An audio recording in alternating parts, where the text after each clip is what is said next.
Maagang gumising ang 27 anyos na si Hope Belen upang siguraduhin na handa ang lahat ng dokumentong kakailanganin ni Mayor Simon Hidalgo para sa sesyon sa munisipyo. Bilang personal assistant ng alkalde, sanay na siya sa pressure, sa mabilis na takbo ng trabaho niya sa munisipyo at sa pagtanggap ng mga utos ng wala ni isang reklamo mula rito. Hope, yung schedule ni Mayor wag mong kalilimutan ha? Bili ng kasamahan niya kaya tumango na lamang si Hope bilang sagot. Ngunit ngayong araw, hindi niya maalis ang kakaibang bigat sa dibdib na parabang may mangyayaring hindi maganda. Puro sigido siyang magtrabaho lalo pat labas-masok ang kabal niyang kapatid sa ospital. Halos 2 linggo na ang kambal doon ngunit hindi niya magawang lumiban sa trabaho upang bantayan ang kambal dahil sayang ang kikitain niya. Isa kang pabigat na anak, Midnight! Sinabi ko nang tigilan mo mga isyong makakasira sa pangalan mo at sa akin na rin bilang alkalde ng Maynila. Nalalapit ng eleksyon at hinihiling ng Maynila na makita ka sa kampanya. Sinabi kong huwag ka na munang gagawa ng panibagong issue na sisira sa'yo o sa mga Hidalgo habang hindi pa natatapos ang eleksyon. Sigaw ni Mayor Simon sa loob ng opisina nito. Kaya lahat silang trabahante natigilan sa dumadagundong na boses ng mabait na alkalde. Tila kausap ang nag-iisa nitong anak. Hindi namamalayan ni Hope na may bisita pala ang alkalde. Dad, stop shouting! Nandito ako dahil nais mong dalawin kita. Ang dami kong shooting at inuna kita tapos ito lang maririnig ko mula sa'yo. Kung manenermon ka lang pala dapat hindi mo na ako pinatawag. Dami kong trabaho pero nag-aksaya ako ng panahon na puntahan ka rito. Nandito lang naman ako para sabihing nais kong ikampanya kita sa eleksyon. Sigaw rin ito sa isang baritonong boses. Nagtaka si Hope. Nagulat na pumunta sa opisina nila ang kilalang mailap na artistang si Midnight Hidalgo. Simula nang mag-artista ka iniwang ka na ni Dea.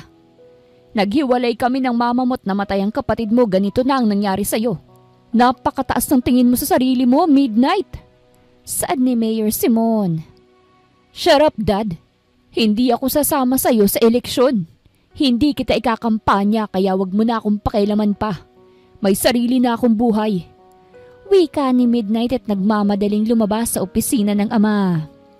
Matayog na talaga ang tingin nito sa kanyang sarili. At para sa kanya, pare-parehas na nabibili ng pera. Mag-vote buying ka na lang.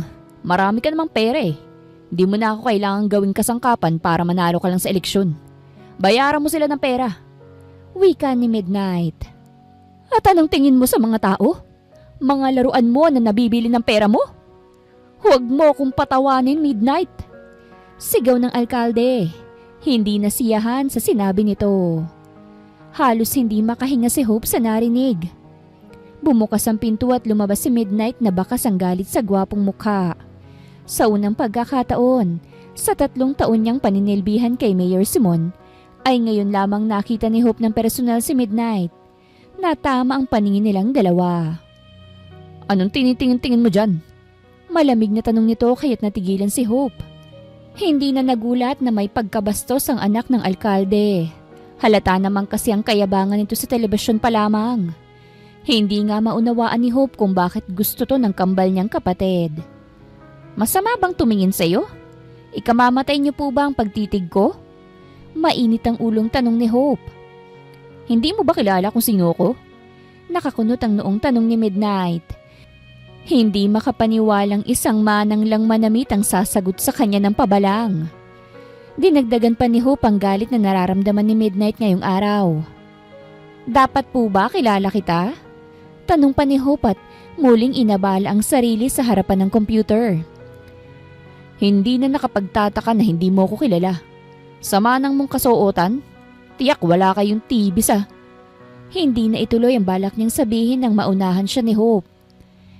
Kung mukha niyo lang naman po ang makikita ko sa TV, talagang mas nanaisin ko na lang na wag magkaroon para iwas na rin sa hambog na gaya mo. Halos malaglag ang panga ni Midnight sa sinabi ni Hope. Hindi kalaunan ay napangisi siya. Ito lang ang nag-iisang babaeng ginawa to sa kanya. Midnight, wag mong idala rito ang kagaspangan ng ugali mo. Saad ng alkalde kaya't nakita ni Hope na inirapan siya ni Midnight bago umalis. Mabilis ang kilos ni Hope na parang isang perpektong makina. Dahil siguro binatak na ng pagtatrabaho ang katawan. Dahil maagang naging breadwinner ng pamilya hanggang sa bawian ng buhay ang mga magulang. Hindi na inalala ang pagtatagpo nila ng binata. Sanay si Hope na itago ang personal niyang problema. Sa loob-loob niya, ramdam niya na unti-unti nang lumiliit ang oras niya para sa 2 taong pinakamahalaga sa buhay niya. Ang kambal na kapatid na sila Faith at Miracle, 12 anyos. Hope, idagdag mo sa statement ko mamaya ang tungkol sa mga isyu ni Midnight na wala itong katotohanan. Tiyak na mahahatak na naman ang pamumuno ko dahil sa katigasan ng ulo ng anak ko. Namumuti ng buhok ko. Pasensya ka na sa ugali nun. Hindi talaga kami maayos na dalawa lalo pat hindi niya matanggap na hindi na kami magkakaayos pa ng kanyang ina. Wika ng alkalde kaya tumango na lamang si Hope. Nakakatawang sinasagip ng team ng alkalde ang anak kahit na ni minsan ay hindi pa ito nakilala ng personal. Pero sa nasilayan niya kanina, tila totoo ngang lumalabas na balita na may kagaspangan ng ugali ng anak ng alkalde. Habang nag-aayos ng files, biglang nag-vibrate ang cellphone niya. Nakita niya sa screen ang pangalan ng doktor na matagal nang tumitingin sa kambal. Kumabog ang dibdib niya. Dok? Halos pabulong na tanong niya. Pilit pinipigilan ng kaba. Miss Belen, pasensya na kung istorbo ako sa oras ng trabaho. Pero kailangan na talaga kitang tawagan. Seryosong sagot ng doktor. Lumabas ang resulta ng test ng kambal. Pareho silang may congenital kidney failure. Ang tanging paraan para mabuhay sila ay kidney transplant. Namilog ang mga mata ni Hope. Kidney transplant? Halos mahulog ang cellphone sa pagkakahawak niya.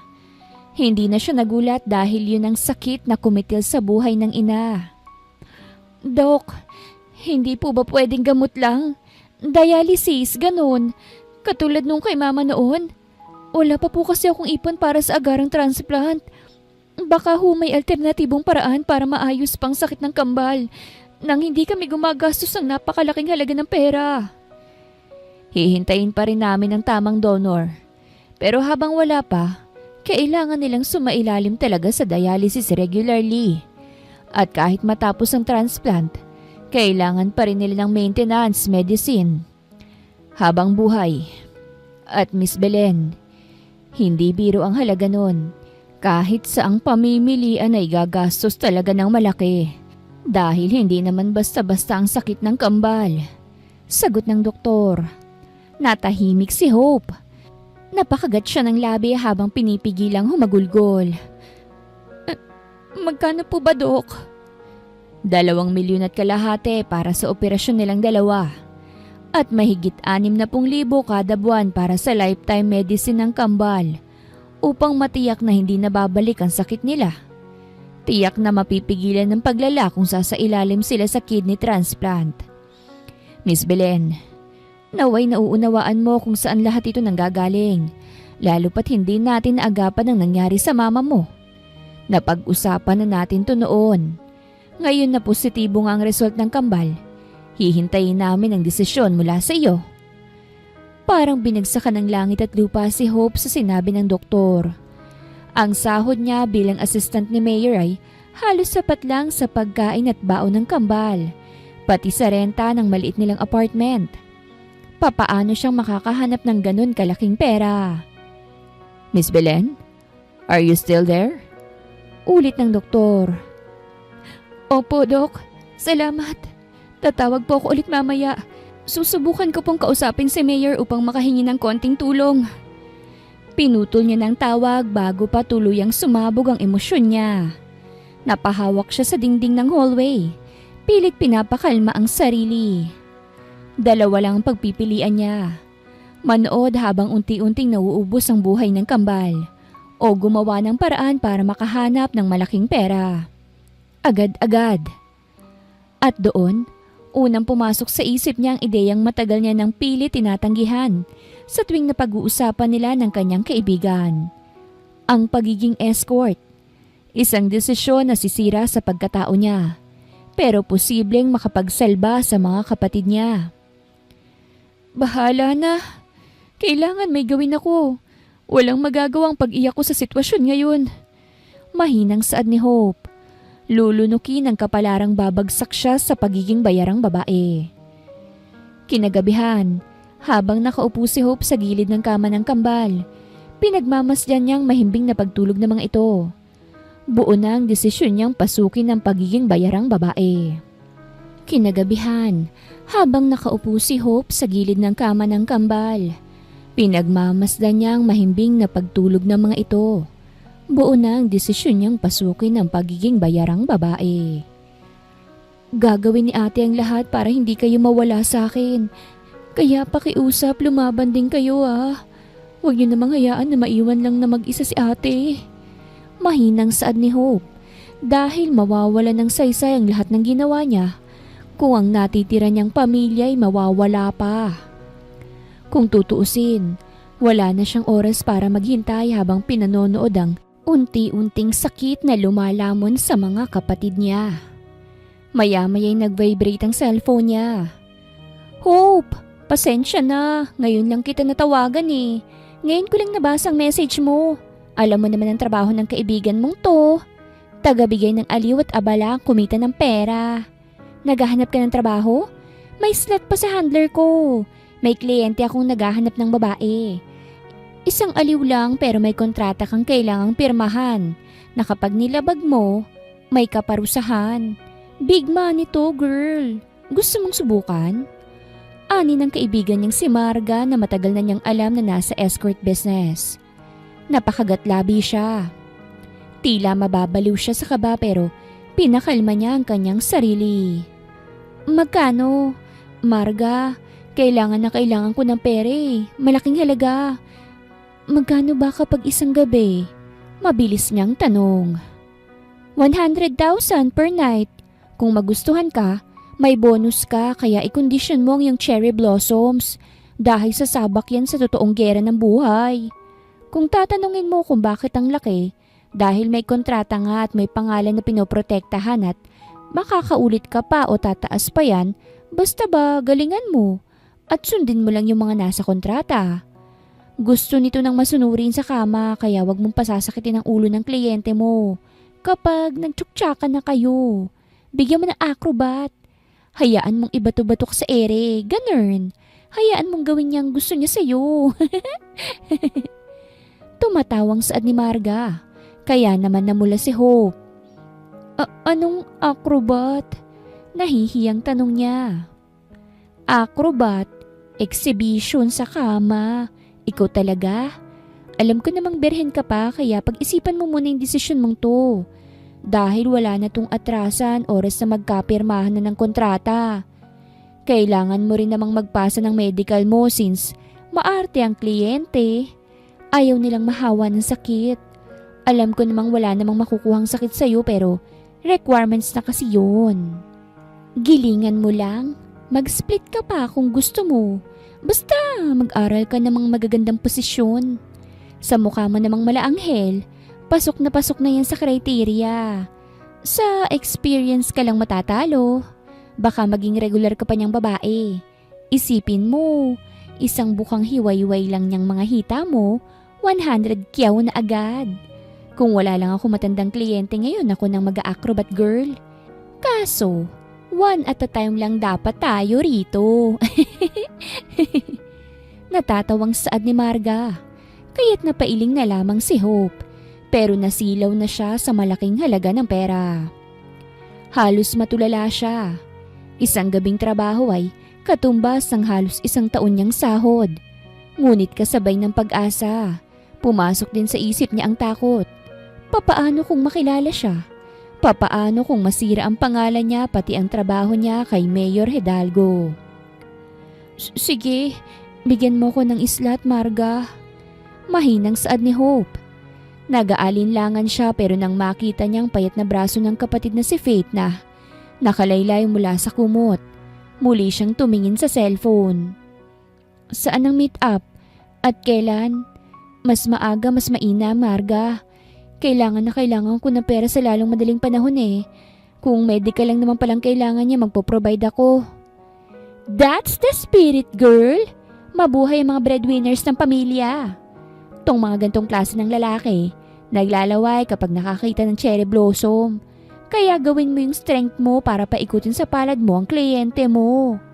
Saad pa ni Marga. Makalipas ng 1 linggo, nakasuot si Hope ng isang simpleng black na dress na humuhulma sa kanyang katawan. Bagong-bago sa style ng pagiging personal assistant. Imbis na umuwit magpahingay, dumiretso si Hope sa isang kilalang hotel sa Maynila. Nanginginig ang mga kamay niya habang hawak ang maliit na clutch. Sa hotel lobby, ramdam niya ang mabilis na kabog ng puso niya.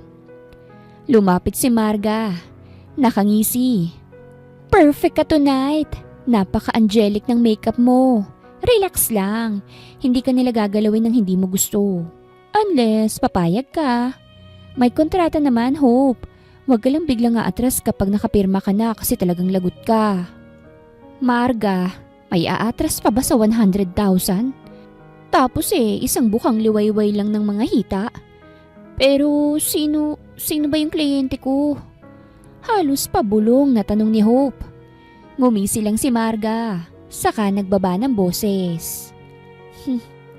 Hindi ko pwedeng sabihin, confidential. Basta high profile. Siguraduhin mo lang na nakuha mong loob niya. Hindi ko rin talaga kilala basta alam ko lang na malaking tao. Pwedeng senador, gobernador o mayor. Artista pwede rin. Ipagdasal mo na, matandang mabilis na mauto. Dahil kung hindi, mahihirapan kang makaulit sa first client mo. Pagpasok niya sa isang private hotel room, ay malawak na kwarto ang sumalubong sa kanya at isang nakatoksidong lalaki. Roon na rin sila naghiwalay ni Marga. Miss Hope Belen, nakarating sa amin ang handler mo. Naibigay na namin ang percentage niya dahil ipinadala ka niya rito kasama ang pagkakakilanlan mo. Pirmahan niyo po ang kontrata at hintayin si sir. Saad ng lalaki na mukhang butler. Naupo si Hope sa mamahaling sofa habang iniabot sa kanya ng butler ang isang makapal na folder. Basahin niyo po muna, Miss Belen. Kinuha niya yon. Nanginginig pa rin ang mga daliri. Nang buksan niya, bumungad ang nilalaman. Non-disclosure agreement and service contract. Habang binabasa niya, lalo siyang pinagpapawisan. Hindi maaaring ipagsabi kanino man ang pagkakakilanlan ng kliyente. Bawal kumuha ng litrato o anumang uri ng ebidensyang makakasira sa pangalan ng kliyente. Oras na pumirma, obligadong sundin ang lahat ng nasa kasunduan. Maliban na lang kung mismong kliyente ang magbibigay ng karagdagang kondisyon habang nangyayari ang napagkasunduan. Kapag nilabag, may kaukulang parusa. Bulong ni Hope.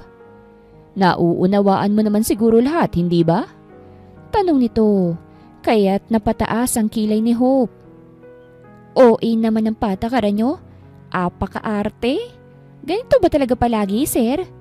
Tanong niya sa butler. Pilit pinapakalma ang boses. Tumikhim lang ang lalaki. Lahat ng babaeng pumapasok dito, dumadaan sa parehong proseso, Miss Belen. Makikinabang ka rin naman dahil hindi rin namin pwedeng isiwalit ang trabaho mong ito. Confidential ang lahat mula sa kliyente mo at sa'yo ring binayaran niya. Wala kang dapat na ikatakot kung kaya mong panindigan ang pinasok mo. Matatanggap mo agad ang pera mo kinabukasan matapos mong paligayahin ang kliyente mo. At kapag uulit siya sa akin? Tanong ni Hope. Yun ang target niya. Ang kahit papano'y makuha ang loob ng kliyente at makaulit dito hanggang sa makaipon siya ng pampagamot ng kambal.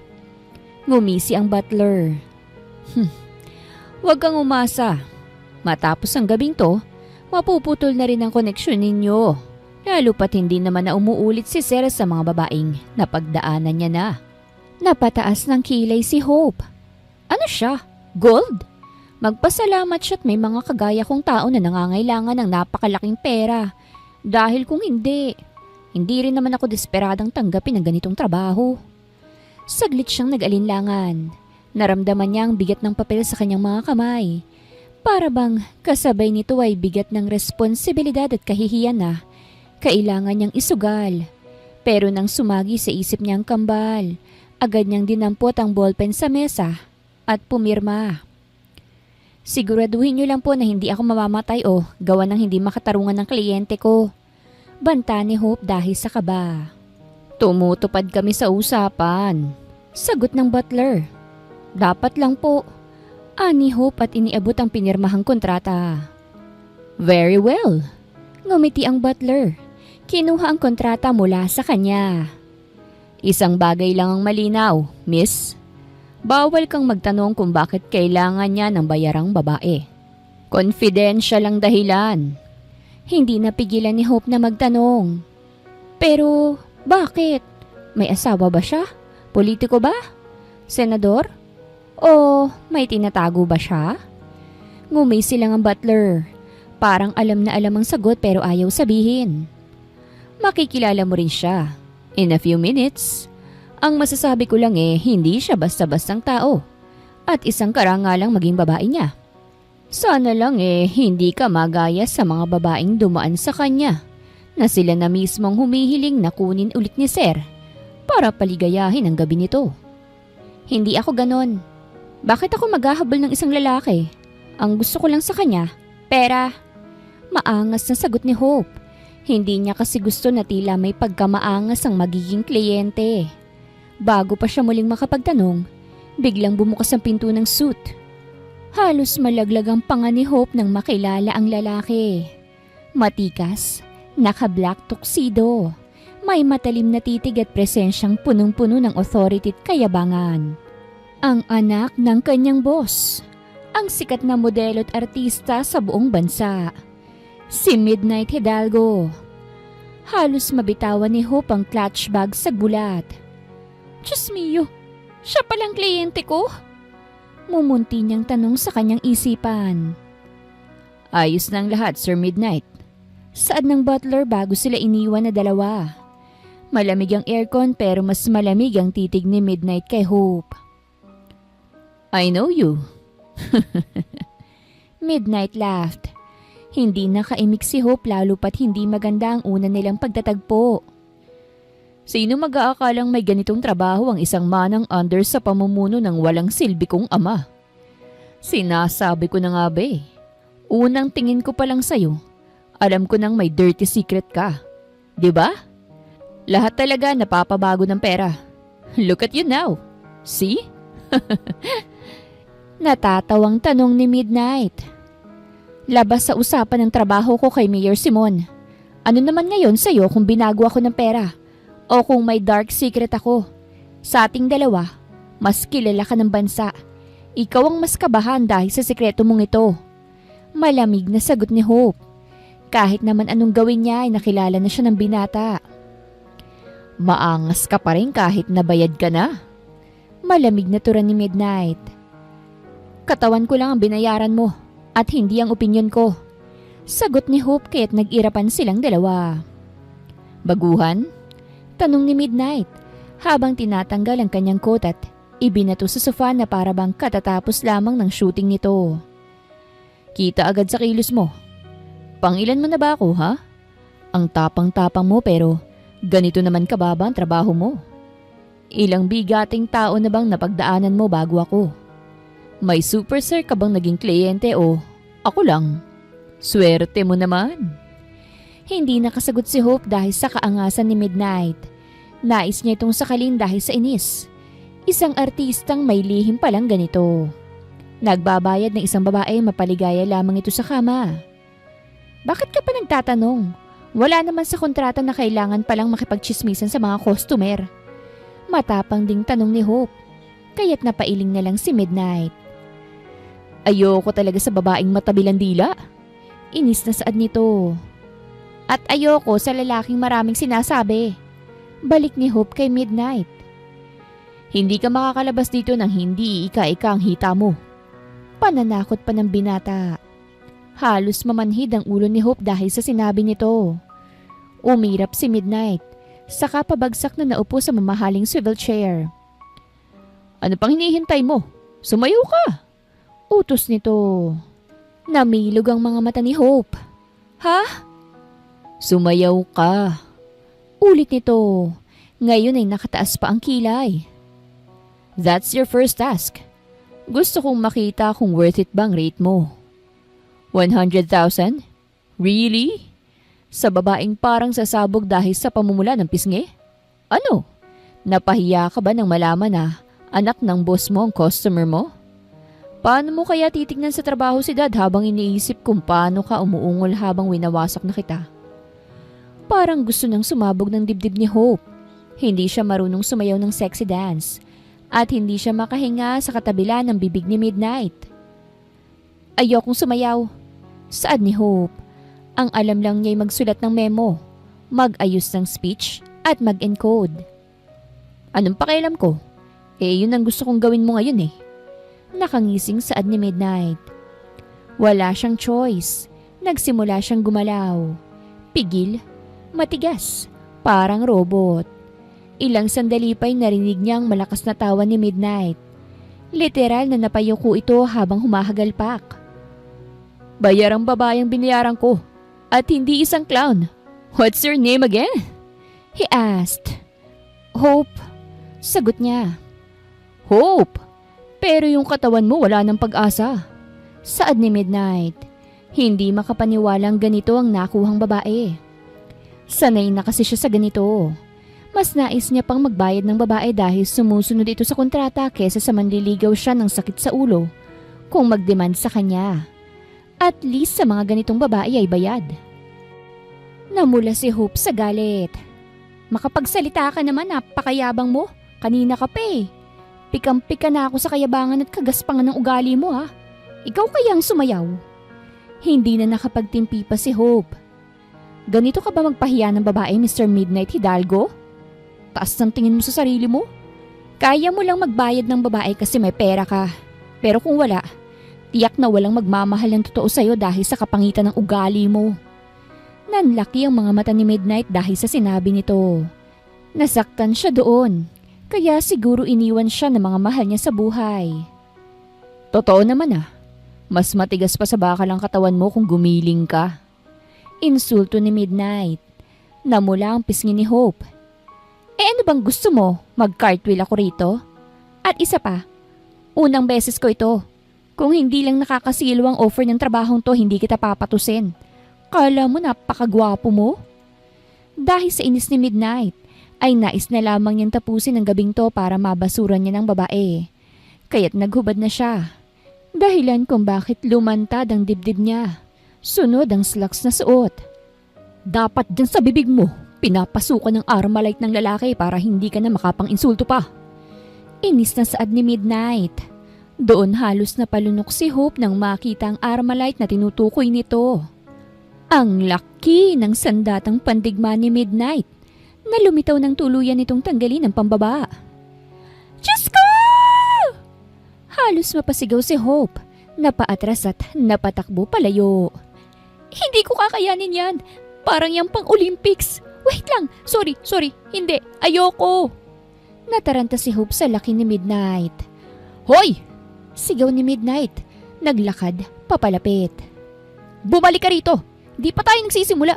Di ka makakalabas rito. Matapang ka lang magsalita. Ngayon ipakita mo talagang tapang mo. Hindi mo mabubuksan ang pinto.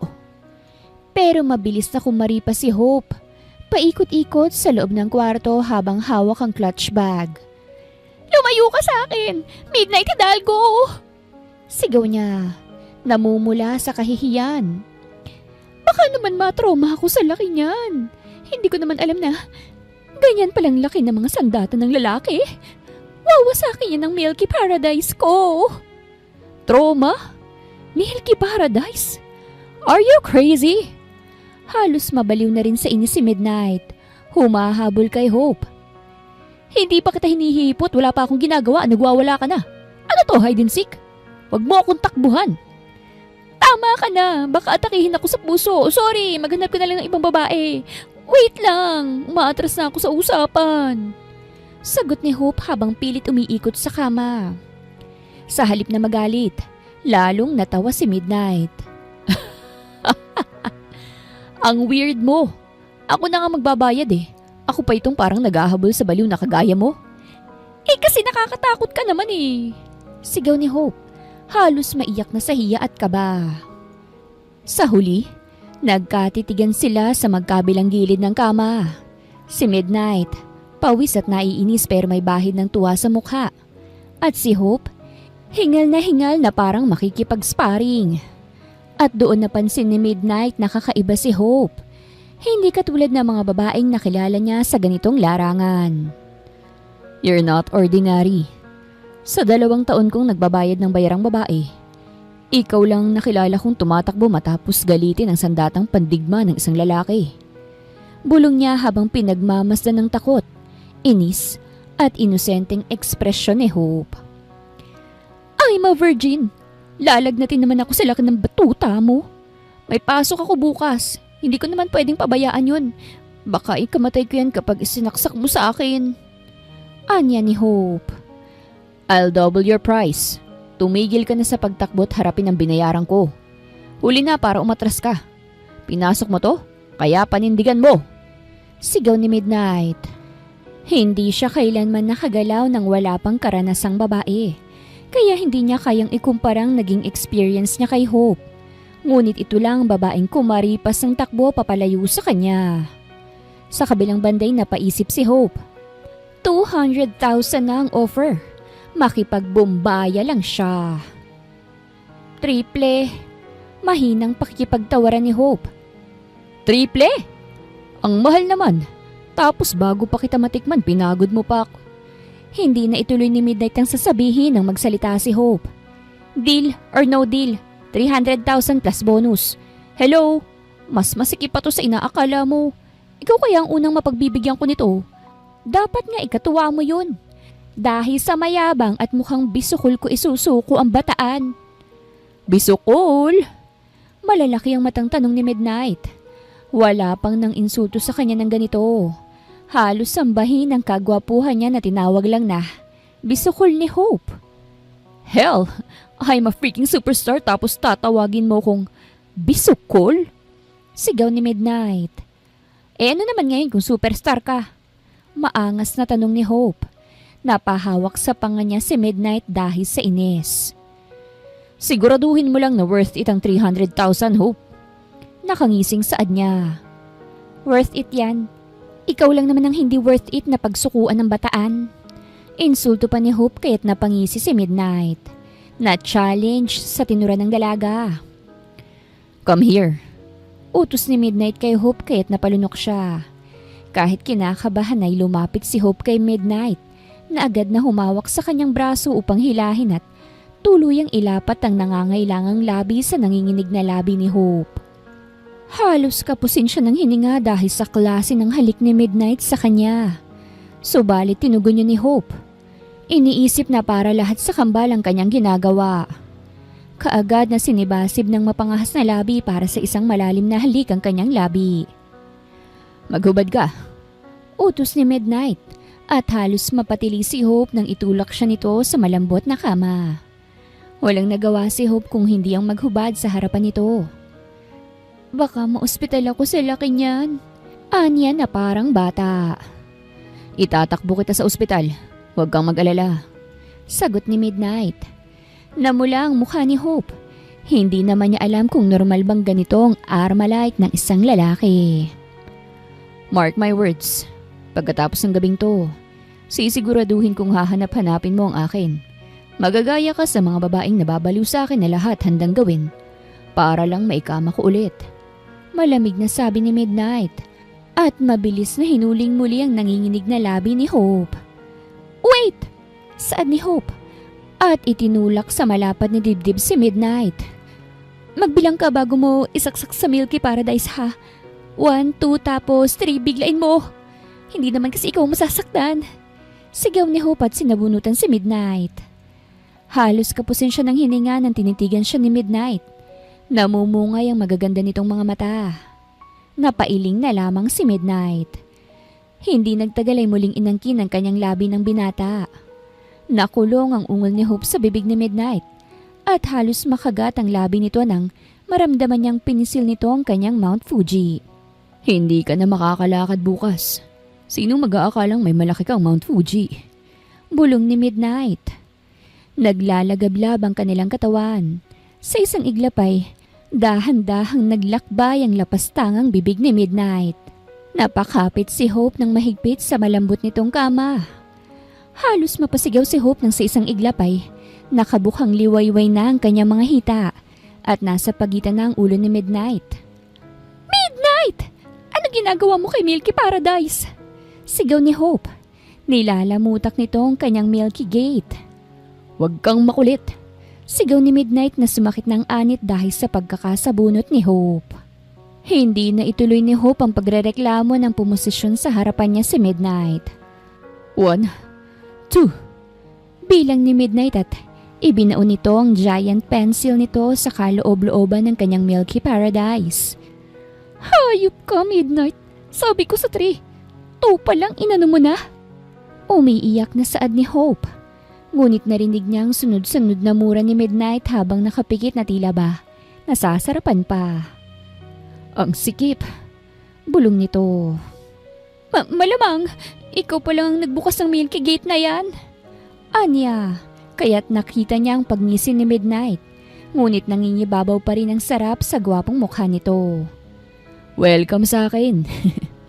Natatawang saad nito. Ang gabing yon ang hindi makakalimutan ni Hope. Binugbog ng giant tail ni Midnight ang kanyang Milky Paradise. Totoong hindi siya nakalakad kinabukasan na kailangan pang ipatingin siya sa pribadong doktor nito. Akala niya ay doon na nagtatapos ang ugnayan nilang dalawa. Titig na titig siya sa screen kung saan kitang-kita niya ang perang pumasok doon. 500,000. Bulong niya. Napangiti siya, ngunit unti-unting bumabagsak ang mga luha sa mga mata niya.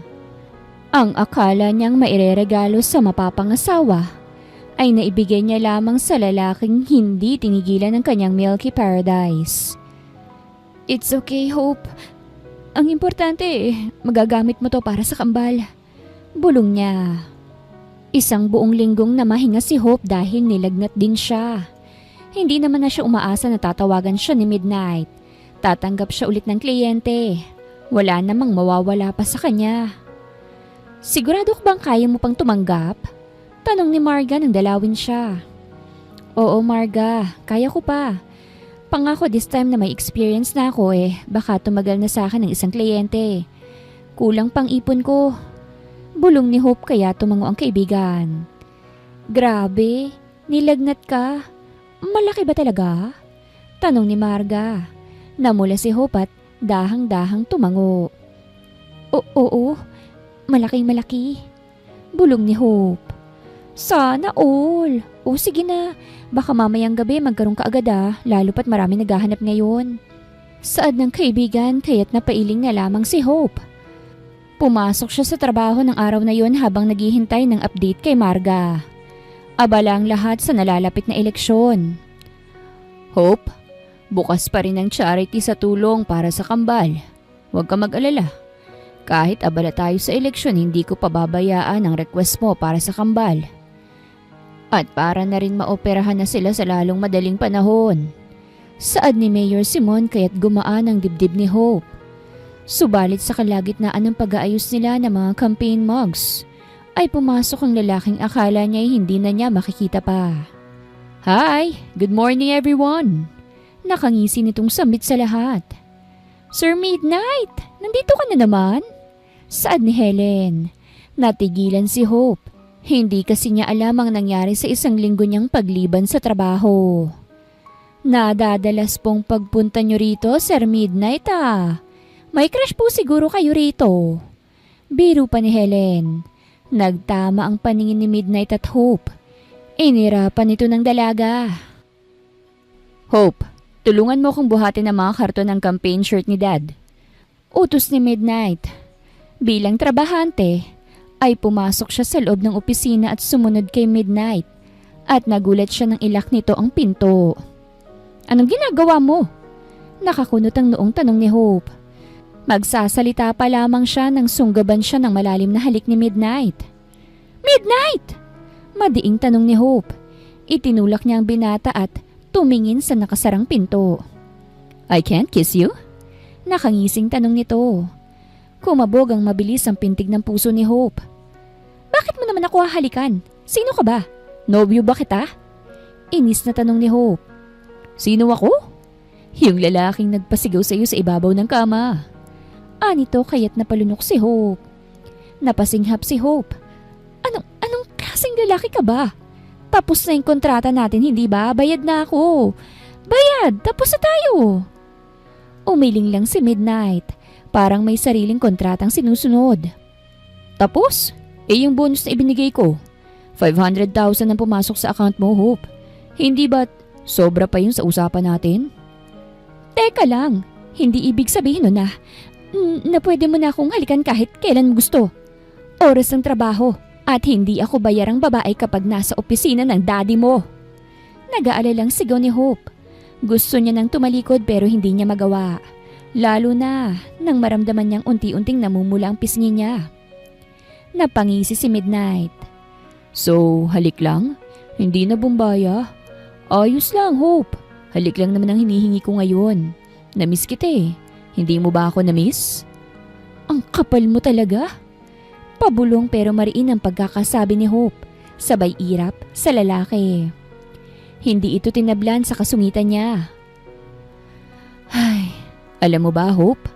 Bumuntong hininga si Midnight. Saglit na tumalikod habang nakasandal sa mesa. Buong linggo kitang inaabangan dito eh. Paano ba yan? Simula bukas, sa team na kita tutuloy. Natigilan si Hope. Ikaw lang ang babaeng nagsigaw at nang insulto sa akin habang, ginagawa natin yon. Patuloy ni Midnight. Bahagyang tumatawa pero may lalim sa tinig. Napatingin si Hope sa kanya. Sa likod ng mayabang at tusong ngisi, may bakas ng katotohanang hindi niya inaasahan. Bakit mo ba talaga ako hinahanap? Anong sayo na ako magtatrabaho? Tanong ni Hope. Pilit nilalabanan ang pagkatunaw ng mga tuhod niya. Ngumiti si Midnight. Tumitig sa mga mata niya. Dahil gusto kitang makasama. At hindi lang para sa kama. Alam kong may pinagdadaanan ka. Alam kong para sa kambal mong kapatid kaya ginagawa mong lahat. Then bibigyan kita ng bagong kontrata pa rin. Para hindi ka na mahirapan na humanap ng pera. Para mailigtas ang buhay ng kambal. Sa totoo lang ay ayaw ni Midnight na danasin ni Hope ang naranasan niya ng mamatay ang nakababatang kapatid. May kakayahan nga sila. Pera at ari-arian. Pero hindi pa rin niya nasagip ang kapatid. Samantalang namilog ang mata ni Hope. Halos malaglag ang panga niya sa narinig. Anong ibig mo sabihin? Nanginginig niyang tanong. Pilit ikinukubli ang kaba sa dibdib niya. Diretso ang titig ni Midnight sa mga mata niya.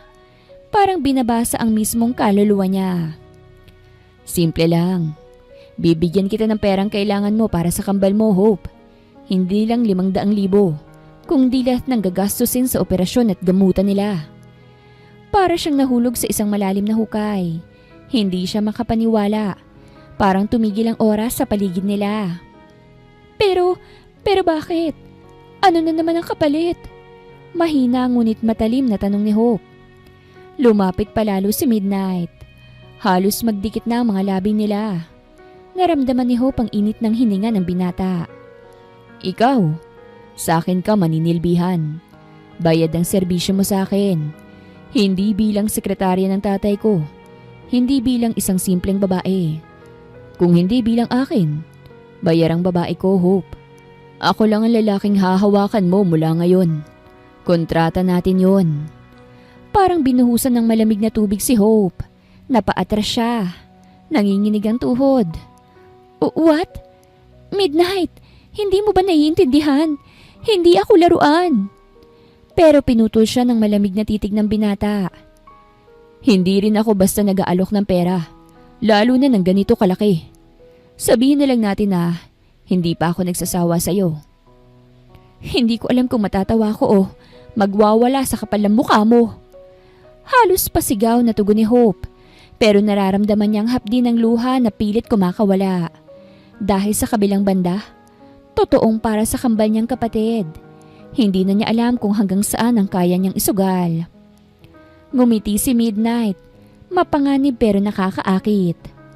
Pag-isipan mo, kapag pumayag ka, bukas mismo makakausap na ng mga doktor ang kambal mong kapatid. Mapapaaga ang operasyon. Wala ka ng ibang poproblemahin. Kasi ako nang bahala. Parang binigdi ang puso ni Hope. Kahit ayaw niya. Kahit gusto niyang isigaw na walang presyo ang dignidad niya. Sa isip niya ay naglalaro ang mga inosenteng mukha ng kambal. Ang pangarap nilang makatakbo, makalaro, makapag-aral ng normal nang walang iniisip na sakit. Midnight, mahina niyang bulong. Bakit ako? Ang dami namang babae dyan na handang ibigay ang lahat sa'yo. Humalakhak ng mahina si Midnight bago marahang hinawakan ang pisngi niya. Dahil ikaw lang ang tumawag sa akin ng bisukol. Ikaw lang ang hindi natatakot na insultuhin ako. Ikaw lang ang humahawak ng buhok ko habang nagagalit ka't nanginginig sa ilalim ko. Ikaw lang ang nagpapaikot sa akin, Hope. Sa tingin mo ba, papayag akong gawin mo yan sa ibang lalaki gayong hindi pa ako tapos sa'yo? Kinabahan si Hope. Ramdam niyang unti-unting nawawala ang depensa niya. At kasabay nito, lumalakas ang boses ng kambal sa isip niya. Kung tatanggapin niya ang kontrata, maililigtas ang kambal. Pero kapalit nun, ang sarili niyang kalayaan. Kinagabihan ay halos mapatalon siya sa gulat nang malamang meron siyang bagong kliyente. Dahil nga may isang salita si Hopay, pumunta siya. Halos matigilan siya nang maramdaman ang mahigpit na kamay na humatak sa kanya mula sa hallway ng hotel. Hindi man lang siya nakapalag nang makita na si Midnight ang bumungad sa harapan niya. Seryoso ang malamig na mga mata nito. Parang may mga apoy na nagbabaga.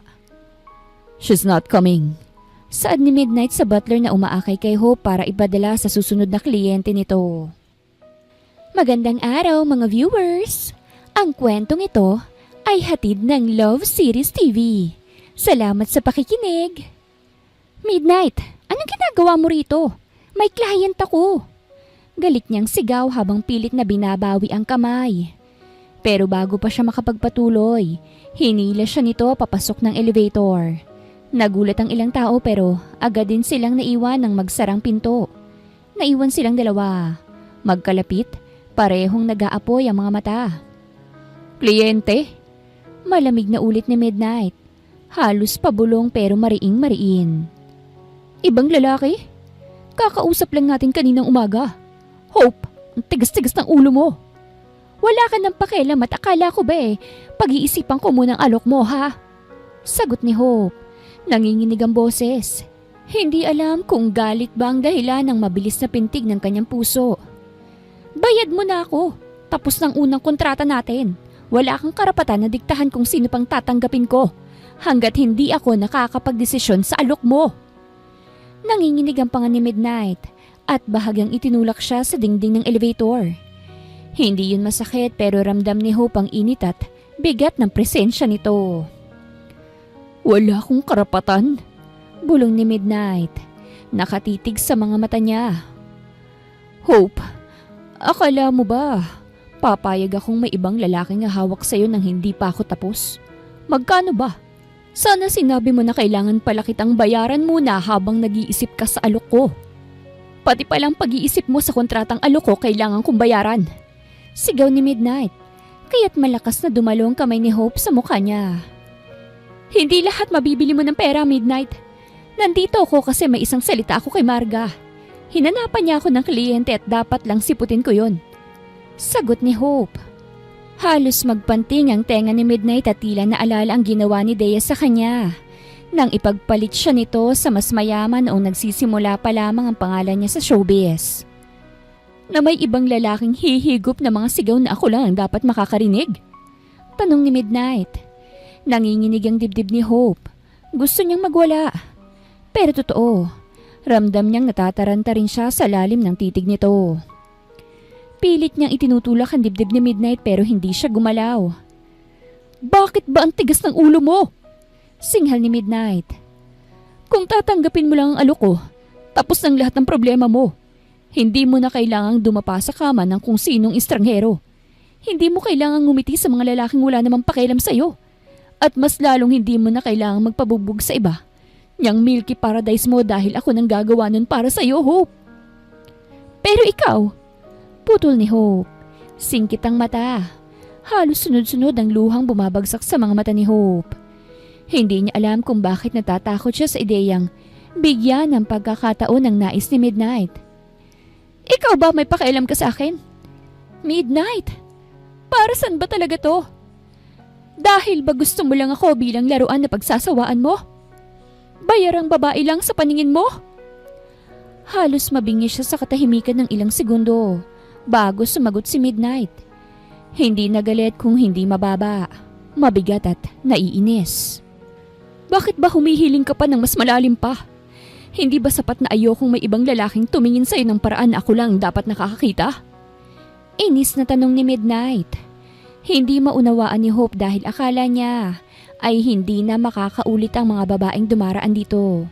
Kaya't natakot siya sa biglaan nitong alok na tila ba suntok sa buwan. Ano bang meron sa katawan ko, Midnight? Sa Mount Fuji kung kulay pink ang tuktok at sa Milky Paradise kung masikip na pwede mo namang mahanap sa iba. Hindi ko maunawaan ang nais mo eh. Hindi ko alam kung matatawa, maiiyak o tuluyan ang bibigay sa'yo.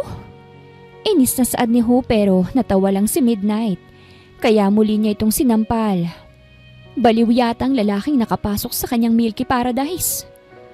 Masyado kang matigas. Bulong pa ni Midnight. Mas lumapit hanggang maramdaman na ni Hope ang mainit na hininga nito sa kanyang pisngi. Pero oras na pumayag ka, hindi mo na kailangang tumanggap ng kahit na sino pa. Ako ng kliyente mo. Ako lang. Come on, Hope. Ako na lang piliin mo at hindi kung sino. Namilog ang mga mata ni Hope. Ramdam niyang kumakabog ang dibdib niya. At sa isang iglap, parang nakulong siya hindi lang sa elevator, kung hindi sa kontratang unti-unti na niyang pinapapasok kahit wala pa siyang pinipirmahan. Nagtagpo ang mga labi nilang dalawa at napaungol siya nang pumasok ang magagaspang at malalaki nitong kamay sa ilalim ng suot niyang dress. Come on, namarkahan ko ng paradise na ito. Pag-aari ko na yan simula nang mabuksan kong gate. Saad nito at nabaon ni Hope ang kuko sa braso nito. Midnight, sambit ni Hope. You're mine, Hope. Sa akin ka lang. At hindi sa senador na bago mong kliyente. Maodoridad na saad nito. Hindi siya papayag na makuha na naman ng senador na yon ng babaeng sa kanya. Katulad ng ginawa nito kay Dea. Nang gabing yun ay muling inangkin ni Midnight si Hope sa mamahaling kotse nito. Sarap. Nakangising saad ni Midnight habang nakatitig sa hinihingal na si Hope. Aalis na sana ito sa kandungan niya nang hindi yun hinayaan ni Midnight. Hindi niya alam kung bakit mas nais pa niyang tumagal kay Hope. Lalo na nang malaman nito ang pinagdadaanan ng dalaga. Tila sapat ng birihin niya itong nakuha para lang mapagtanto na hindi nito kagustuhan na maging isang bayarang babae. Nanatiling nakatitig si Hope kay Midnight. Mabigat ang dibdib. Nanginginig ang mga kamay. Ramdam niya ang bigat ng alok nito. Oo, malaking pera yun at makakapagligtas sa kambal. Pero hindi ibig sabihin ay basta-basta niyang ibibigay ang lahat ng walang laban. Huminga ng malalim si Hope at pilit na tinatag ang boses. Kung gagawin ko to, kung tatanggapin kong kontrata mo, ako ang magtatakda ng mga kondisyon. Napataas ang kilay ni Midnight. Bahagyang natawa. Hindi pa ba oo ang sagot mo? May nangyari na nga sa atin ngayon. Ano kayang iniisip ng kliyente mo kung sa akin ka naman talaga? Hindi ko hahayaan na makuha pa niya ang akin una pa lang. Nagtaka si Hope. Tila ba kilala nito ang kliyente niya? Napairap si Hope at pilit na umaalis sa ibabaw ni Midnight. Ngunit natigilan siya sa biglaang paggalaw nito. Dahilan kung bakit bumaon ang giant pencil nito sa kanyang Milky Paradise. Ngayon sabihin mo sa akin ang mga kondisyon mo. Saad ni Midnight pero napadaing siya. Habang dahang-dahang iginagalaw ang balakang. para labas-masok ang kanyang giant pencil sa milky paradise nito. Buisit ka? Paano ko sasabihin kung naglalabas-masok ka sa milky gate ko? Sigaw ni Hope pero dumadaing naman siya. Come on, kaya mo yan. Nasasagot mo nga ako ng pabalang. Gamit yang matabil mong bibig. Maangas na saad ni Midnight. Namula si Hope dahil sa kabulgaran ng bibig ni Midnight. Una, wala kang karapatang ipahiya ako sa ibang tao. Sa harap ng daddy mo, sa trabaho ko, o kahit saan. Hindi mo ako tatratuhin na parang isang laruan na pwede mong ipagmalaki at pagsawaan, Midnight. Kahit ikaw pang pinakakilalang superstar sa mundong ito, wala kang karapatan na maliitin ang mga babaeng akala mo, kayang-kaya mo lang bilhin. Saad ni Hope at napayakap sa leeg ng binata. Nang mas binilisan pa nito ang ginagawa. Duly noted, Hope. Daing ni Midnight pero hindi siya tinitigilan. Pangalawa, dagdag ni Hope. Diretso ang tingin dahil pinipigilan niyang mapadaing. Walang ibang babae, Midnight. Katulad ng nais mo na wala ring ibang lalaking tatanggapin ko bilang kliyente ko. Kung gusto mong maging bayarang babae ako lang dapat. Hindi ako magpapagamit sa isang lalaking pinagsasabay-sabay ang mga babae niya. Tapusin mo ang kasunduan natin bago ka maghanap ng ibang milky paradise na papasukan at Mount Fuji na lalamutakin. Napangisi si Midnight saka lumapit muli at halos dumikit ang labi sa tenga niya. Selosa ka na agad, Hope? Dapat ba hindi na bayarang babae ang itawag ko sa'yo kung hindi nobby ako? Pinilit niyang hindi magpahalatang namula. Hindi ako selosa. Gusto ko lang na kung sisirain ko man ang sarili ko para sa kambal, hindi ko hahatiin sa ibang dignidad na natitira pa sa akin. Nagtagal ang katahimikan. Ramdam ni Hope ang bilis ng pintig ng puso niya at bilis ng paggalaw ng balakang ng lalaking may malaking Armalite sa ilalim niya. Hindi niya alam kung matatawa si Midnight, magagalit o lalong lolokohin siya. Ngunit sa halip, ngumisi ito at mas lalong mapanganib pero may bakas ng paghanga. Alam mo, Hope, ikaw lang talagang naglalakas loob na kontrahin ako. Dahan-dahan itong hinaplos ang pisngin niya. Fine, I'll play by your rules for now. Pero tandaan mo, sa kontratang ito, inilapit niya ang labi hanggang sa halos magdikit ulit ang mga ito. Ako pa rin ang huling masusunod. Mabilis na umatras si Hope pero ramdam niyang unti-unti siyang nadadarang sa init ng sitwasyong pinasok niya. Sa kabila ng lahat, ang iniisip niya lang ay ang kambal na kapatid. Panghuli, gusto ko magpakita ka sa kambal. Fan mo si Faith at si Miracle. Kahit yun lang masunod ko sa pangako ko sa kanila. Namumulang saad ni Hope. Okay, babe. Midnight whispered. Para sa kanila to. Bulong ni Hope sa isip. Kahit ramdam niya ang takot at kaba na unti-unting humahalo sa kakaibang kilig na dulot ng presensya ni Midnight. Nang makauwi siya, yung kambal agad ang nakita niya. Tuloy ka. Namumulang ani ni Hope kay Midnight. Maliit lang ang apartment namin kahit magtiis ka. Ganyan ba ang pagtanggap ng bisita? Nakakunot ang noong tanong ni Midnight. Inirapan lamang siya ni Hope. Ate! OMG! Midnight Hidalgo! Sigaw ng kambal nang masilip ni Hope at Midnight si Faith at Miracle sa kwarto. Namumutla ang mga ito at tila pagod na pagod sa maghapon kahit na wala namang ginawa. Hi! Nakangiting saad ni Midnight. Maging si Hope ay natigilan sa magaan na bati nito sa kapatid. Tila nawala ang pilyong Midnight. Nagtatrabaho ang ate niyo sa akin. Sabi niya kailangan niyong maoperahan. May poster akong pinirmahan.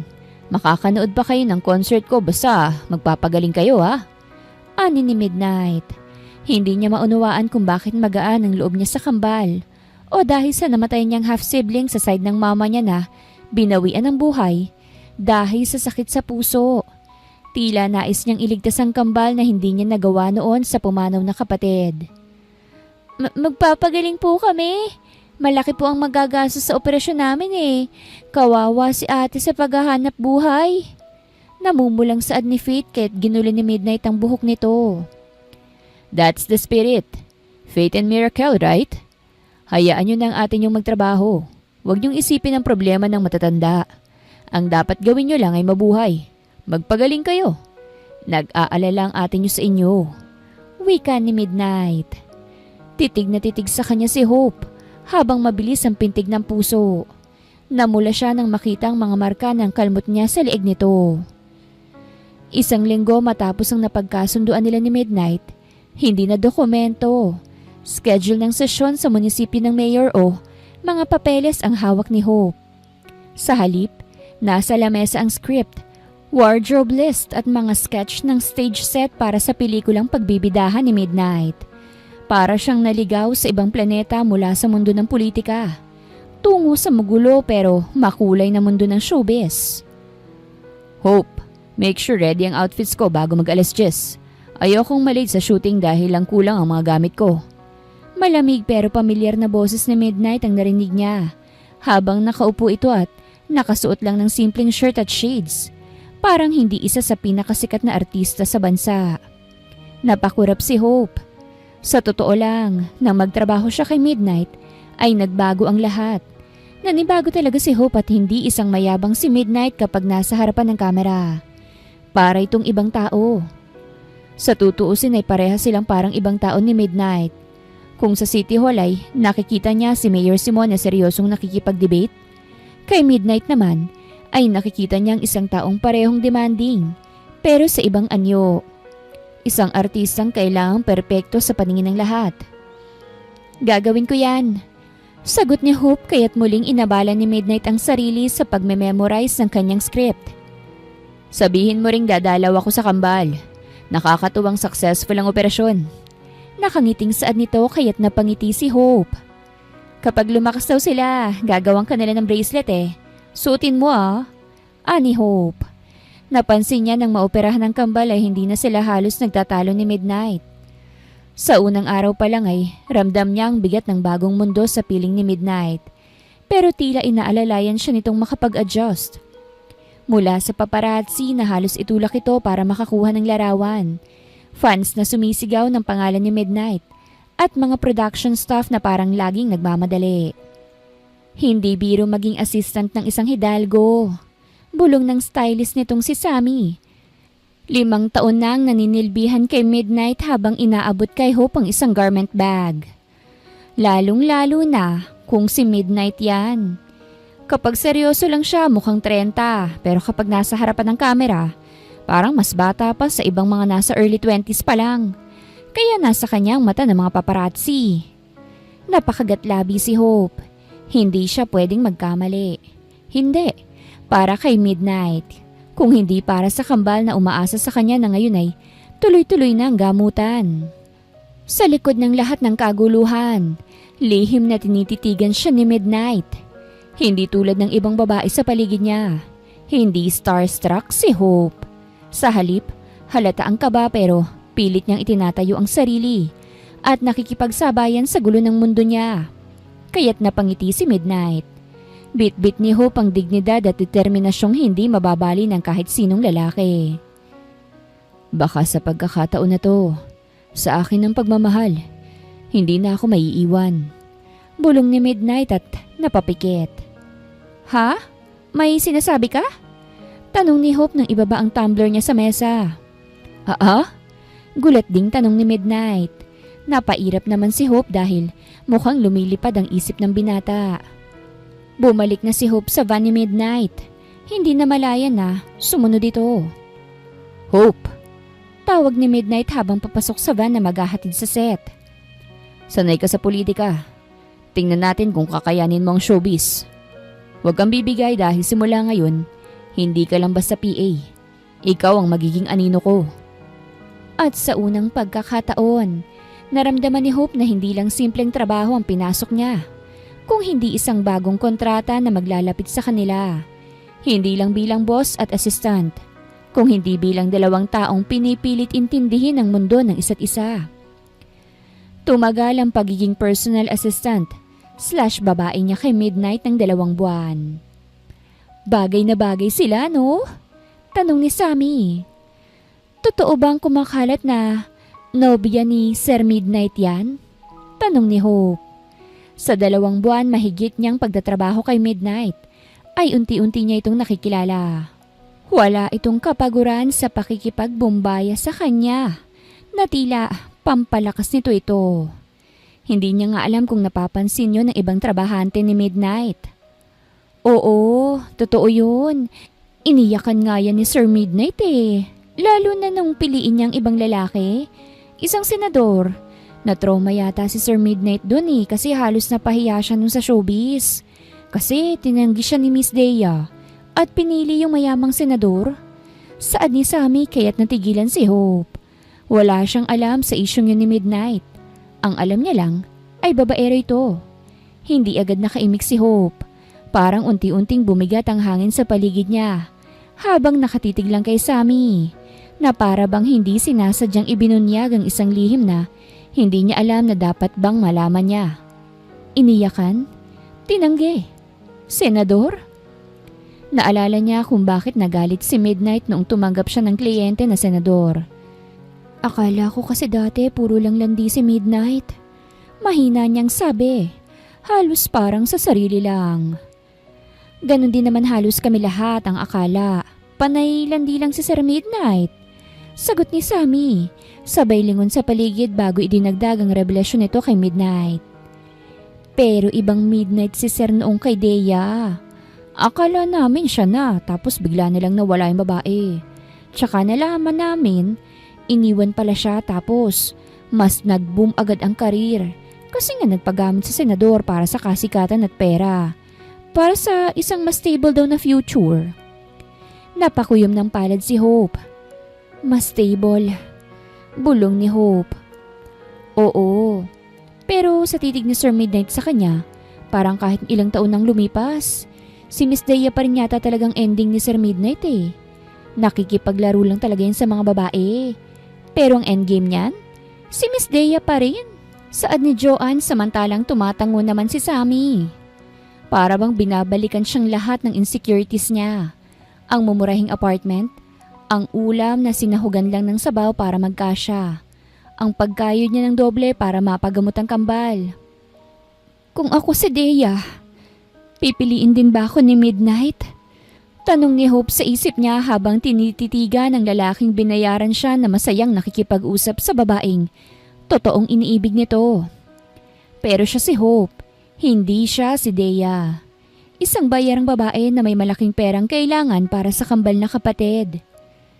Midnight, later ha?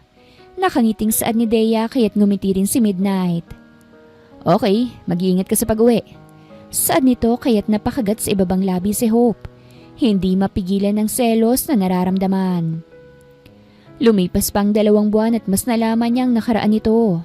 Habang nag-aayos siya ng gamit ni Midnight sa loob ng van, dumating ito. Tahimik, mukhang pagod. Pero maamo ang mukha nito. Alam niyang katatapos lang asikasuhin si Dea. Hawak nito ang bracelet na gawa ng kambal. Ibinigay na nila? Tanong niya. Itinatago ang pag-aalalang sumisiksik sa dibdib. Oo, sagot ni Midnight. Bahagyang ngumiti. Ang cute nga eh. Hope forever pa yung nakasulat. Para bang binibigyan ako ng pag-asa bawat araw. Number 4 kasi. 4 daw tayo kaya forever. Nadadalas na rin ang paglabas namin ng kambal nitong mga nakarang araw ah. Okay lang ba yun? Napangiti si Hope kahit pilit. Oo, halos sa ospital lang din naman kayo umiikot ng kambal eh. Kasi bumabawi pa ng lakas si Faith at Miracle. Sa'yo ko nag-aalala. Sunod-sunod ang mga interview mo tsaka ang dami mong fans na nais yatang magkabalikan kayo ni Dea. Baka madawit sa panibagong issue ang pangalan mo kapag kasama mo kami nila Faith. Kinakampanya mo pa si Mayor Simon. Sa loob-loob ni Hope, nag-ugat na ang duda. Hindi sa pagmamahal ni Midnight, kung hindi sa sarili niya. Kung sapat ba siya? Kung hindi ba siya isang palamuti lang sa buhay ng isang taong sanay sa spotlight? Si Dea, hindi niya napigilang simulan. Natigilan si Midnight. Nanlamig ang hangin sa loob ng van. Anong tungkol sa kanya? Malamig pero maingat ang tono nito.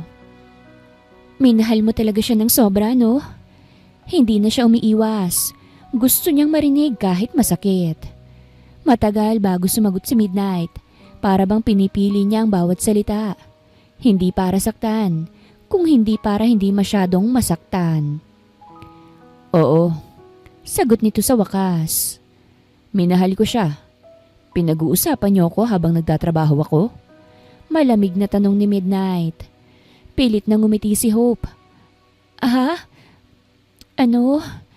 Napag-usapan lang namin kasi nag-boom na naman ang love team niya ni Miss Dea. Bagay na bagay kasi kayo eh. Siguro, nililigawan mo siya no? Ilang araw ka na kasing hindi nag-aaya sa akin. Nagsawa ka na ba kay Milky Paradise?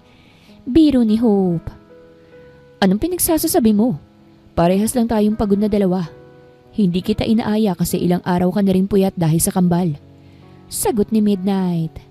Totoo naman kasi yon. Kung siya lang ang masusunod ay hindi niya titigilan ang katawan nito. Pero ayaw niyang mas pagurin pa si Hope. Hindi na rin nakapagtataka. Sa ganda ba naman ni Miss Dea eh. Bagay na bagay talaga kayo. Saad ni Hope. Nangunot ang noon ni Midnight. Binigay ko ang lahat kay Dea, Hope. Aaminin ko naman yun. Buong akala ko sapat na yun pero hindi pala lahat ng pagmamahal. Nasusuklian ng pagmamahal din. Lalo na kung mas may mayaman, may mas makapangyarihan, mas siguradong may kinabukasan. Saan ni Midnight? Kaya ka naging ganito dahil sa kanya, di ba? Kaya akala mo lahat ng babae mabibili mo. Kasi yun ang ginawa sa babaeng pinakamamahal mo? Tanong muli ni Hope kaya't natigilan si Midnight. Tahimik si Hope. Ramdam niya ang kirot. Hindi lang dahil sa sinabi ni Midnight. Kung hindi dahil totoo ang takot na nararamdaman niya. Baka sa dulo, siya rin ang piliing iwanan ni Midnight dahil tila siya talagang nahuhulog sa bitag nito. Tila dahil sa magaang pagtrato nito sa kanya at sa mainit na haplos ng palad nito sa katawan niya, ay tuluyan ang nahulog. Hindi lang ang Mount Fuji niya at ang kanyang Milky Paradise, kung hindi ang kanyang puso na rin. Nagpatuloy si Midnight, tila hindi mapigilang ilabas ang bigat ng nakaraan. Simula noong minahal ko siya ng lubos at iniwan din ako, katulad ng ginawa ng mga magulang ko sa akin ang piliin nilang wasakin ang pamilya namin. Naniwala na lang ako na mabibili ang lahat, kahit ang damdamin. Mas madali kung may pera. Walang sakit kapag bayad ang babaeng meron ka, at hindi ka talo as long as may pera ka. Mali ka. Saad ni Hope. Kaya natigilan si Midnight. Hindi kahit na sino mabibili ng pera mo, Midnight. Kahit pa ikaw pa ang pinakamayamang tao sa buong mundo. Kung hindi para sa'yo, hindi talaga para sa'yo. Kung ganoon, hindi para sa akin si Dea. Yun ba ang pinapalabas mo? Tanong ni Midnight. Marami ka ng pera ngayon. Naangkin at nabili mo ba siya? Naagaw mo ba siya sa lalaking kumuha sa kanya mula sa'yo? Hindi, di ba? Kahit na mapera ka na, ang pusong hindi talaga para sa'yo, hindi magiging sa'yo kahit bilhin mo pa ng buhay mo. Saad ni Hope, kaya kumabog ng mabilis ang puso ni Midnight. At sa hindi namamalayang pagkakataon ay napangiti siya. Ngunit hindi masaya si Hope. Masakit ang puso niya at tila tama siya. Nahulog na nga siya kay Midnight. Umaasa kang mamahalin ka niya, di ba? Tanong ni Hope. Napangiti si Midnight at tumango. Umaasa ako. Oo. At iniisip ko na ngayon na marami na akong pera, ay may pag-asa nang mapasa akin siya. Pero matapos nang dumating ka, ikaw Hope. Tumitig to sa kanya. Diretsyong tingin na para bang sinusuri ang kaluluwa niya. Ikaw ang exception. Bakit sinasabi mo yan? Tanong ni Hope. Dahil hindi kita mabili. At doon ako natatakot na kahit na may pera na ako, matabil pa rin ang bibig mo at hindi pa rin nadadala sa akin. Bahagyang ngumiti si Midnight pero halatang may lungkot sa likod ng ngiting yon. Dahil pwedeng-pwede kang mawala. Natigilan si Hope. Tahimik silang dalawa. Sa labas, rinig ang sigaw ng crew. Nagsisimula na ang shooting. Pero sa loob ng van, may mas kabado pa. Si Hope. Sa loob kasi ng van ay tila ang paglalantad ng sugat ng nakaraan. at ang pagbubukas ng posibilidad ng isang hinaharap para sa kanila ni Midnight. Bago bumaba si Midnight, tinapik niya ang kamay ni Hope. Kung aalis ka balang araw, Hope, sabihin mo lang agad para hindi na ako umasa. Hindi siya agad nakasagot, pero nang makalabas si Midnight at siya na lang naiwan sa van, tuluyan ang pumatak ang mga luha niya. Hindi dahil nasaktan siya, kung hindi dahil sa unang pagkakataon, natakot siyang sakta ng taong unti-unti niya nang minamahal. Hindi. Mahal niya na yata si Midnight. Nagtaka si Hope nang matapos ang 2 oras na shooting ay pumasok si Midnight sa van ulit. Lumabas kayo. Utos nito sa team kaya't lalabas na sana si Hope nang hawakan siya sa braso ni Midnight. Lalabas ako para makapagpahinga ka na rin, ani ni Hope. Magbubukang liwayway na at tila naghahabol na sila ng shoot. Gusto ko ng bumbaya. Hindi ako makapag-focus sa trabaho kasi iniisip mo na nagsawa na ako dahil ilang araw nang walang nagaganap sa atin. Hope, hindi ko gustong iniisip mong nagsasawa ako sa Mount Fuji at sa Milky Paradise mo. Ani ni Midnight kaya't nanlaki ang mga mata ni Hope. Kaya't sa van na yun ay muli na namang nagkarate ang dalawa.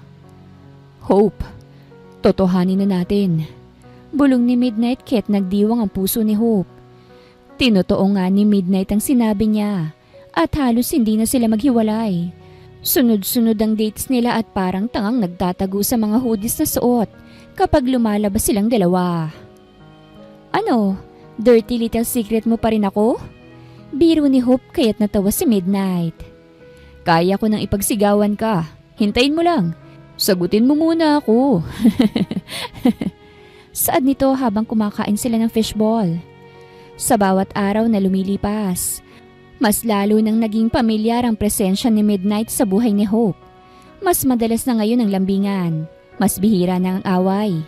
Si Faith at Miracle ay unti-unti nang lumalakas. At sa tuwing dumadalaw si Midnight, para bang isa itong tunay na kuya sa kambal. Tahimik si Hope, pero sa loob-loob niya, nagsimula na siyang mangarap. Baka sakaling totoo na to. Baka sakaling si Midnight para sa akin talaga. Ngunit isang gabi, sa mismong araw ng shooting ng isang major scene ng pelikula ni Midnight, biglang natigil ang lahat sa isang sigaw mula sa isa sa mga crew. May lumabas na sa isang entertainment news! Agad siyang nilapitan ni Sammy. Hawak ang cellphone. Nanlaki ang mga mata. Hope, tingnan mo to! Sa screen, kita niya agad ang headline. Midnight Hidalgo at Dea Ramirez, muling nagkabalikan. Nakuna ng paghahalikan sa isang kilalang hotel sa Maynila. At sinundan ito ng video. Hindi kuha sa madilim na sulok. Hindi rin edited. Klarong-klaro. Sa harap ng buong production, parang umiikot ang mundo ni Hope. Hindi niya alam kung papaano siyang nakalabas ng set. Kung papaano siyang nakaakyat sa van ni Midnight. Ang alam lang niya, nanginginig ang mga kamay niya habang pinanonood muli ang video. Wala siyang maramdaman kundi pighati. Bakit? Akala ko ba nililigawan niya ako? Exception pala ha? O baka hanggang ngayon si Dea pa rin talaga ang dulo mo? Bulong niya sa sarili habang hawak ang bracelet na may nakasulat na Hope Forever na parang isang biro na lang ngayon. Nang gabing yon, hindi siya umuwi sa bahay nila. Hindi rin siya bumalik sa set. 3 araw ang lumipas, hindi na siya nagpapakita.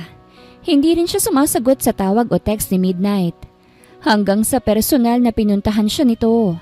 Nakita niya ito mula sa bintana ng apartment nila. Nakasuot lang ng hoodie.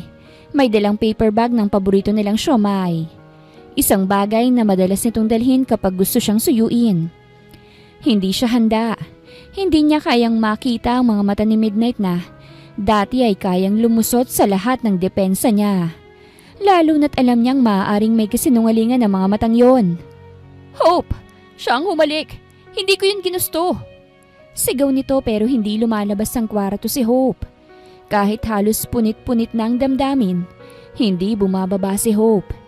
Pinili niyang manatili sa loob ng apartment. Sa labas, ilang oras nang naghihintay si Midnight. Sa ulan, sa init, sa tahimik na gabi, pero walang sagot, walang lumalabas. Kinabukasan, nagising si Hope sa maingay na tunog ng TV sa sala. Nakabukas pala ang screen at nandoon ang headline na halos sakalin ulit ang puso niya. Live, Midnight Hidalgo finally breaks his silence about being in a relationship with Dea Ramirez. Napapitlag si Hope, agad lumapit sa TV. Halos hindi makahinga. Magandang gabi po sa inyong lahat. Hindi ako madalas nagsasalita tungkol sa personal kong buhay at sa mga issues na lumalabas tungkol sa akin dahil nagpapayaman talaga ako. Pero sa pagkakataong to, kailangan ko dahil hindi lang pangalan kong nasisira, kung hindi pangalan ng taong mahalaga sa akin. Sandaling natahimik ang studio. Natigilan si Hope. Hindi ko kasintahan si Dea Ramirez. Walang balikang nangyari. Nagkita lang kami dahil sa isang event na pinuntahan namin at lasing siya. At hinatak ako para halikan. Hindi nakita sa video ang pagtulak ko sa kanya. Hindi pa tumatagal ang pagkakalapat ng labi niya sa labi ko. Of course, hindi ako makakapag-react agad dahil parehas kaming nakainom. At isa pa, cropped din ang video. Totoo. Nakita nyo kaming magkasama pero hindi totoo ang lahat ng nakikita nyo sa likod ng camera. Hinalikan niya ako, oo. Pero hindi ako pumayag dahil tumitig si Midnight sa camera. Diretsyong tingin. Parang alam niyang pinapanood siya ni Hope. Dahil may nobya na ako. Ewan ko kung alam niyang nobya ko siya pero mahal ko siya. May mahal na ako. Ewan ko nga kung bakit hindi yun ang pinapansin ng mga paparazzi. Siguro dahil masyadong maingat si Hope, masyadong mahinhin kapag nakakasama ko sa mga shootings. At hindi ko kayang saktan siya. Si Hope Belen, siya lang. Si Hope lang ang gusto kong makasama sa simula at sa dulo. Binago niyang pananaw ko. Sila ng kambal. Tila binibigyan niya ako ng pag-asa na magsimula ulit at baguhin ang pananaw ko na hindi lahat kayang bilhin ng pera ko. At kung kailan man niya ako mapapatawad, Sana naman bigyan niya ako ng pagkakataong patunayan yon araw-araw. Muling pumatak ang luha ni Hope. Hindi dahil sa sakit kung hindi dahil sa tabang ng lalaking hindi marunong humingi ng tawad sa publiko. Pero ngayon, buong bansa ang piniling saksi sa pag-amin nito. Ate, ilang araw na pong naghihintay si Kuya Midnight. Ang pabebe niyo pong masaktan. Sumasakit kidney ko dahil sa iyo eh. Saan ni Miracle kaya't natawa si Hope? Kinagabihan, halos hindi pa rin makapaniwala si Midnight nang bumukas ang pinto ng apartment ni Hope. Basang-basa sa ulan si Midnight dahil matapos ang interview niya ay pumunta siya agad sa bahay nila Hope para humingi ulit ng tawad. Ano pa bang dapat mong patunayan? Mahina niyang tanong. Hindi sumagot si Midnight. Lumapit, hinawakan ng mga pisngi niya.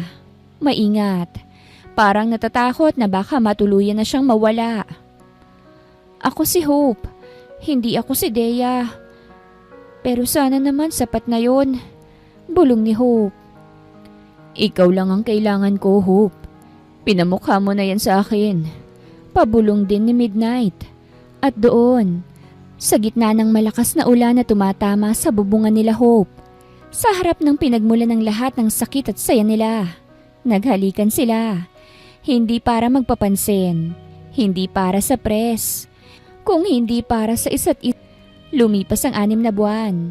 Sa premiere night ng pelikula ni Midnight, lahat nakaabang sa red carpet. Biglang huminto ang mga kamera. Dumating si Midnight, naka-black tux, at hawak ang kamay ng isang babaeng naka-white minimalist gown. Hindi artista, hindi modelo.